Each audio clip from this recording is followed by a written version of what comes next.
उरणचा 12 वर्षीय जलतरणपटू मयंक म्हात्रेने पुन्हा एक नवा इतिहास रचला आहे। भाऊचा धक्का ते करंजा जेट्टी हे तब्बल 24 किलोमीटर अंतर त्याने केवळ 7 तास 21 मिनिटे 6 सेकंदात पोहत पार करून अनोखा विक्रम स्थापित केला। मयंक या प्रवाहाला पोहत पार करणारा पहिला जलतरणपटू ठरला असून या आधीही त्याने धरमतर ते करंजा आणि घारापुरी ते करंजा असे 2 समुद्री प्रवाह प्रथमच पोहत पार केले आहेत। सलग 3 वर्षांत 3 वेगवेगळे प्रवाह पार करून मयंकने दुर्मिळ कामगिरी बजावली आहे। पहाटेच्या अंधारात गार वाऱ्यात आणि बोटींच्या अडथळ्यांवर मात करत पूर्ण केलेल्या या विक्रमाची आज्य हौशी जलतरण संघटनेने नोंद घेतली असून करंजा येथे ग्रामस्थांनी मयंकचे जल्लोषात स्वागत केले। मयंक महाराष्ट्र राज्य हौशी जलतरण संघटनेतर्फे प्रथम स्वागत। त्यानंतर त्यांनी हा इव्हेंट 7 तास 21 मिनिटं आणि 3 सेकंदामध्ये पार केला। त्याच्यामध्ये त्याला भरपूर अडचणी आल्यामध्ये पण त्याच्यावरही मात करून त्यांनी तो यशस्वीपणे पार केला।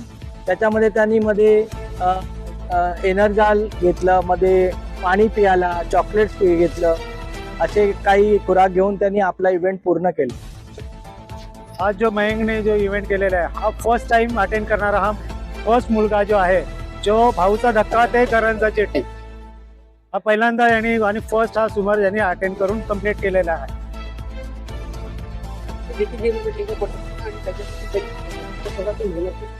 मेहनत म्हणजे प्रवाहाच्या ऑपोजिट यांनी तो स्विमिंग करत होता गेले 4 तास कंटिन्यू आणि हा सरांनी सांगितल्याप्रमाणे ऑफिशियली डिस्टन्स जो 24 किलोमीटर त्याप्रमाणे त्यांनी पूर्ण केलेला आहे। आज खूप आनंदी झालो। आज त्याचा 3रा चॅनल आणि त्याचे 3 चॅनल मी असं विचार करून केले की ते केलंच नाही। मग पहिला धरमतर टू करंजा झाला, घारापुरी टू करंजा झाला, आजचा प्रवास मी बघितला एकदम खर्चाला केलेला।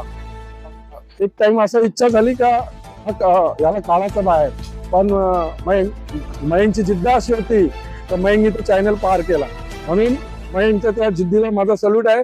आणि माझा आता पुढचा जो इव्हेंट आहे मी बघतो माझा एक इव्हेंट आहे चॅनलला आणि तो मयंक पार केला। या आमच्याकडून गावाकडून आणि आमच्या सगळ्यांकडून त्याला शुभेच्छा आहेत। आणि आज आम्ही मित्रवर्ग आम्ही खूप आनंदी झालो तर त्यांनी हा इव्हेंट एकदम मस्त केला, कुठला त्रास न होता त्यांनी केला। त्यांनी हा जो विक्रम केला त्याच्यासाठी इथेच बोटीने भरपूर मेहनत घेतली, त्याच्या मम्मीने भरपूर मेहनत घेतली। तर त्याच्यामुळं आणि मेन म्हणजे मयंकची मेहनत आणि त्याची जिद्द। मयंकची अशी मेहनत होती त्याच्यात का सकाळी 5 वाजता उठून तो एक्सरसाइज करायचा, सायकलिंग करायचा, 3 तास 4 तास स्विमिंग करायचा। तर त्याच्या ह्या मेहनतीमुळं त्यांनी हा इव्हेंट सहजरित्या 7.5 तास कंटिन्यू केला आणि पार केला त्यांनी। मी सर्व आनंदी आहे त्याच्यामुळे।